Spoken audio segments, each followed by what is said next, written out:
Near the fall of September 2001, Studio Ghibli, the Japanese animation studio that's world renowned for some of the most beloved and memorable anime movies, announced the production of 2 films, one about a girl marrying a cat prince, and the other on a magically moving castle. For the latter, the studio had their eyes on Mamoru Hosoda to direct, since at the time, he was gaining recognition for his work on the Digimon franchise. For someone who just directed one feature-length film, it was a tremendous step in his career, but after a couple of months, Hosoda left the project. His ideas for the film were constantly rejected, and the executives made it clear about the way they wanted this movie to be made. The Miyazaki way. Hosoda felt that his creativity was heavily limited, so because of these differences, he quit. It certainly didn't jeopardize his career in the long run, but the film remained shelved for 2 years until Miyazaki decided to direct it himself. It got back into production in 2003 and had its world premiere at the Venice Film Festival in September 2004, before its theatrical release that November. It earned $190 million in Japan and $260 million worldwide, making it one of the most commercially successful Japanese films. Yet somehow, maybe because of American standards, or I just forgot how much of a masterpiece Wallace and Gromit: The Curse of the Were-Rabbit was, but that won over Howl's Moving Castle at the 78 Academy Awards. And the Oscar goes to Wallace and Gromit and The Curse of the Were-Rabbit, Nick Park and Steve Box. But the award I want to focus on is the Phoenix Award, recognizing the best children's book published 20 years earlier that didn't win any major rewards, because if you didn't know, this story was based on a YA fantasy novel written all the way back in 1986 by British author Diane Wynne Jones. See? Says it right there, under the title. The idea came from a boy she visited at school who wanted her to write a story called The Moving Castle. She forgot his name but wrote the story anyways, and introduced this gentle approach to fantasy I don't read much about. It reminded me of the early years of Harry Potter, where magic was still fresh and whimsical to an everyday muggle, an experience you only get to witness once. The film was loosely based on the book, which meant that names and settings are the same, but Miyazaki sculpted them into his own vision and style, creating a compassionate story entirely his own. There are differences, but the amount of love and attention to detail are equally the same, so does it really matter which one is better than the other? Let's find out together. So put on your best spring hat, strap on those 7-league boots, and I'll meet you halfway to Howl's Moving Castle.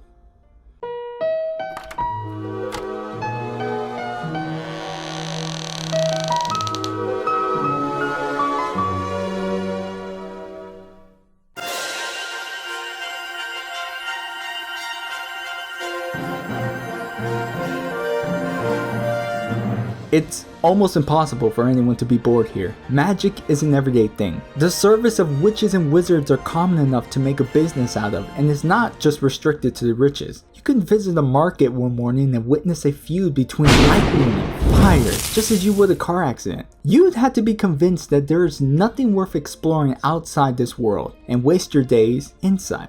Ladies and gentlemen, Sophie Hatter.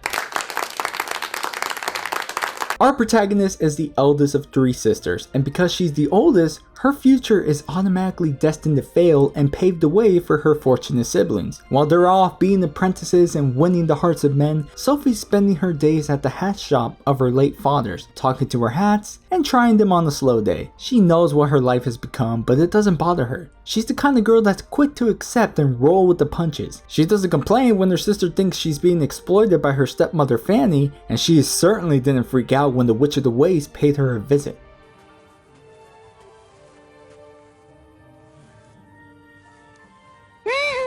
To be honest, this was probably the best thing that ever happened to her. She even said that it reflected who she really was on the inside. With her future practically over at this age, Sophie doesn't have to worry about marriage or work or the pressures from these expectations. Instead, she gains a layer of confidence and embarks on this wild adventure to try and reverse this curse. It's a weird one since we have an elderly protagonist leading in this YA novel for the majority of the story. And I would like more of this. She already acts and talks like she's 90, so when the transformation happens, you never feel like the character changed at all. It was the push she needed to be expressive and help her self-esteem. She takes her youth for granted, which can't be said for the soul-sucking Wizard Jenkins.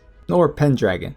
Depends on where you live. Howl's quite the drama king. He can come into a room and steal all the attention because his presence is just so loud and fabulous. While the rest of the world knows him as this great and powerful wizard, Sophie gets a clearer view once living as his housekeeper and learns just how much of a coward he is. With his magical door that can transport him to several locations by the flick of a color, he can come and go however he wants. Wizard Jenkins in Port Haven, Howl Pendragon in Kingsbury, all these personas just to skip out on any real responsibilities and live a carefree life. He would date girls until they fell in love with him and then ditch him for the next. He's really extra, and it's a shame that the movie couldn't catch his eccentricity to the fullest, except for that hair scene. Sophie! You sabotaged me! Look what you've done to my hair! Look! Now imagine that, but more. I don't mind how he's represented in the movie. Cool, suave. He really lives up to this reputation that all the girls can't help but fall for. Yet, I won't lie and say that his character's been limited from hilarious conversations and outbursts he had with Sophie, which really added more dimension to their relationship. One's hiding behind her age, while the other hides behind his beauty. Almost poetic in a way. And it takes more than two to build this weird family. Take Michael for instance. He's Marco in the movie, but that's probably because of the change in age. In the book, Michael is Howl's teenage apprentice who's learning magic and helps with the business to make sure there's money on the table. After the death of his parents, he's wandered around the streets of Port Haven until ending up at Howl's doorsteps. He was given a place, a home, but was never told specifically to either leave or stay and made the decision on his own. Calcifer didn't have much of a choice. This little spark of a fire demon lives as the living embodiment of the castle, the stove, even the being that heats up your shower when commanded. He and Howl made a contract in the past which keeps him close and unable to escape, which is why he makes a deal with Sophie. If she breaks the contract, he breaks the curse. There's also the Scarecrow that follows Sophie to no end. The cursed Dogman who will change into a different breed every time he tries to get a sentence out.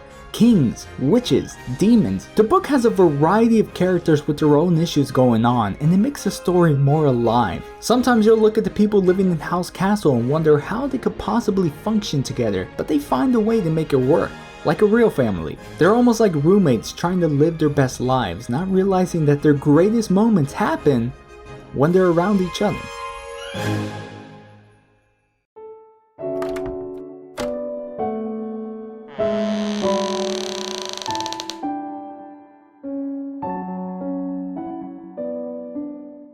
You don't have to tell me, I know this movie's gorgeous. That's a given fact. Little details like the fluid motion in Sophie's saggy face to the enormous landscapes that capture the tone and setting in one shot is truly breathtaking. Although I don't want to turn this into a full-on Miyazaki praise because Jones does a great job herself with world building and creating the vivid scenery, which works hand in hand with Miyazaki's vision. Take a look at this paraphrased description when Sophie first enters the enormous flower garden gifted to her by Howl. Between the bushes, lanes of long bright green grass led in all directions. With loads of purple, red, and white flowers, the wet grass was full of smaller ones. Pink flowers with only 3 petals, giant pansies, wild phlox, lupines of all colors, orange lilies, tall white lilies, irises, and myriad others. This was a world that Miyazaki wanted to bring to life from the moment he read it. On his first read, he wondered how the castle actually moved since the book doesn't directly point it out, so he added mechanical chicken legs and a personality. The original design of the castle was constructed from blocks of coal and 4 thin black turrets, but the movie gives it a defined face with 3 domes, a mast, a winged fin on the side. He took a trip to France to research the architecture of a European community and the work of Albert Robida, which gave inspiration for those future steampunk airships you see in the war. And when you add on the passive faces and gentle atmosphere that's associated with his films, it just makes you think that this was the right man to adapt Jones's cozy fantasy.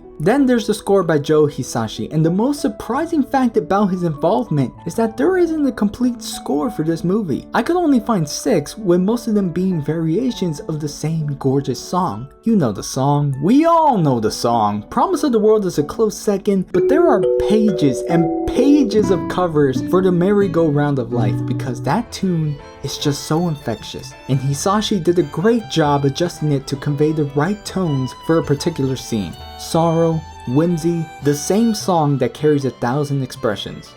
Brilliant. If you feel like some trend is emerging, You're right, the book and movie share a strong common theme of appearances and not to take things at face value. This is very true with our characters, their real selves, and even the clothes they wear. Take Sophie for example and her transformation from beginning to end. She's very pretty, but hides behind her tight clothes and insecurity until the witch's curse. And through this journey of adventure and freedom, the way she presents herself becomes more youthful and expressive. Now take a look at Howl, a charming, fabulous wizard with many faces and reputations to his name, but only those close to him and his daily routine understand what he's really like, at least when discussing the book. I give up. I see no point in living if I can't be beautiful. But the more time spent between him and Sophie, the more he starts to drop his facade and becomes normal. The blonde in his hair reverts to its bluish black, and the extravagant clothes and glamour drop in quality. In the book, this was a sign of true love, since Michael mentioned that Howl would truly be in love if he skipped out on his typical morning routines, which is evident here. This world is filled with the most unimaginable kind of magic, but Jones and Miyazaki use it to explore the idea that the way you present yourself makes the difference. Very early on in the book, Sophie's sisters use magic to disguise themselves as one another in order to trade places because they didn't want the life set for them. Also, the witch's ultimate plan was based on pure vanity. She wanted to create the ideal man to rule the world by combining the body parts of Wizard Suleiman and Prince Justin, topping it off with Howl's head as the main centerpiece. A clear obsession to have her things stay beautiful at all times. In the movie, there's a war going on, and it becomes an allegory once you realize that wizards are becoming monsters and sacrificing their humanity for the sake of winning. Those wizards are going to regret doing that. They'll never change back into humans. This story has a concern for beauty, but by the end you learn just how superficial it all is. You can spend your whole life achieving this, but what's really beautiful is what's hiding underneath. The things that really matter. The real you.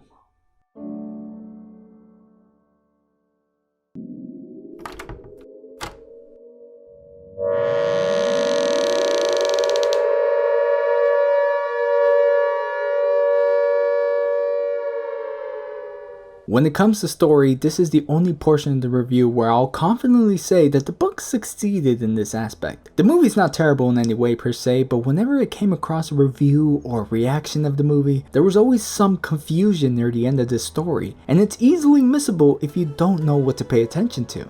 They say their prince is missing, and they're blaming us. Yeah, that sounds like you're gonna start a war over it. That's what I heard. Hell, I remember my first time watching this years ago, back when anime was still fresh to me. I'll admit though, I did fall asleep through it. It was very late at night. So imagine watching a normal scene like this, slowly drifting to sleep and then waking up to this time traveling scenario. But to be honest, even if I was awake, I'd still be confused because knowing what I know now, all of these questions can easily be explained through the book. Why did Calcifer come from the sky? He was originally a shooting star ready to die until Howl made a contract with his heart to save his life, granting him powers and keeping Calcifer alive. How was Sophie able to break the curse while keeping Calcifer alive? Because she's a witch. The movie treats this fact with so much subtlety while the book straight up tells you. And one of the benefits of the book is that during the second read, you can notice the subtle clues before the reveal. The magic is in her words as she can give things to life. Talking to her hats at the beginning granted the wearers a great life. She brought the Scarecrow to life and helped it complete its mission, and this was the reason why Calcifer entrusted her with the job to break the curse. Please help Calcifer live, and please help Howl take back his heart. There were also many times I noticed how real this book can get. The drama between Sophie's sisters dating both Howl and Michael don't appear in the movie, as well as Howl's family in Wales, which is why I sided with the book a little more. Jones does a good job blending fantasy and normalcy to a point where it's just an everyday routine, while our first time experience remains magical. The equivalent of traveling to a foreign land and being amazed by everything around you, while the locals just live it. And then there's the movie. It's loosely based for a reason. To fit everything the book had to offer wouldn't work with time constraints, and I think Miyazaki already had his ideas worked out in his mind. This collaboration came around the time of the Iraq War, which he had strong opposing feelings about, and most of the dialogue in the film reflect those emotions. This war is terrible. Tell him this war is pointless, and you refuse to take part, huh? It's time to put an end to this idiotic war.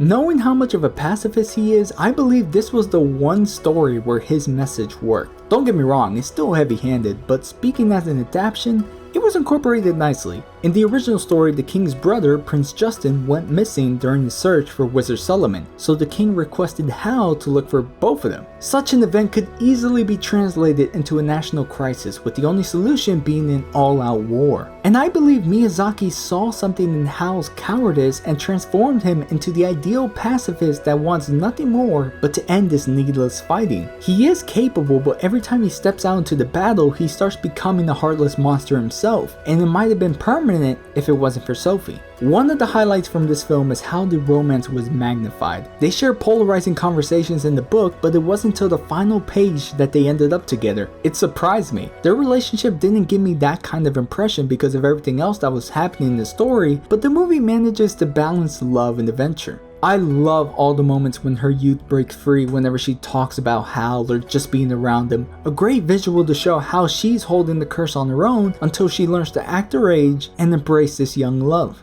The only part that seemed a little off was when the movie branched off from the story. By the second half, who we thought was the main villain is reduced to her original age, while the real enemy is war itself, and how it demands so much hate and anger from the people. A time where people needed to band together and the dirty after effects until the situation could resolve itself. You should go home anyway and tell your king to stop this dumb war.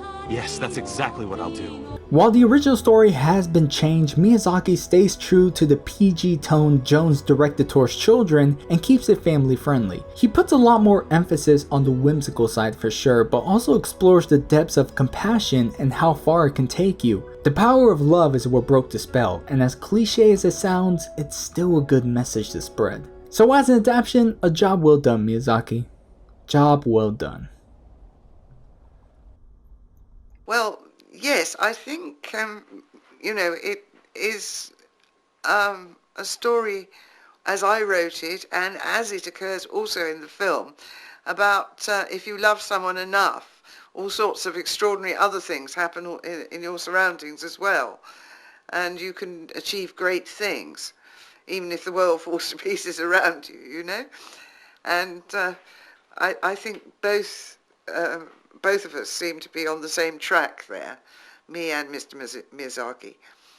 If she's okay with it, I am too. What's great is that the book and movie are different enough to be enjoyed on their own standards. Personally, I side with the book a little more because of how the story is spread out, and I have no problem saying that. I came into this project thinking I would have to defend my way through Miyazaki fans, but there are readers out there who prefer the book more. But the movie is its own special gem, and I'd happily watch that again any given day. The animation alone is worth the watch, along with the brilliant orchestration and bright tone of the overall presentation. This is the way I see it. If you're looking for a crazy magical adventure with a big cast of detailed characters, the book will grant you that. If you're in the mood for a charming love story with some questionable moments but a whole lot of whimsy to make up for it, you can't go wrong with the movie. But truthfully, I can't say that one surpasses the other in a major way. Two different stories, two different experiences, both beautiful in their own way.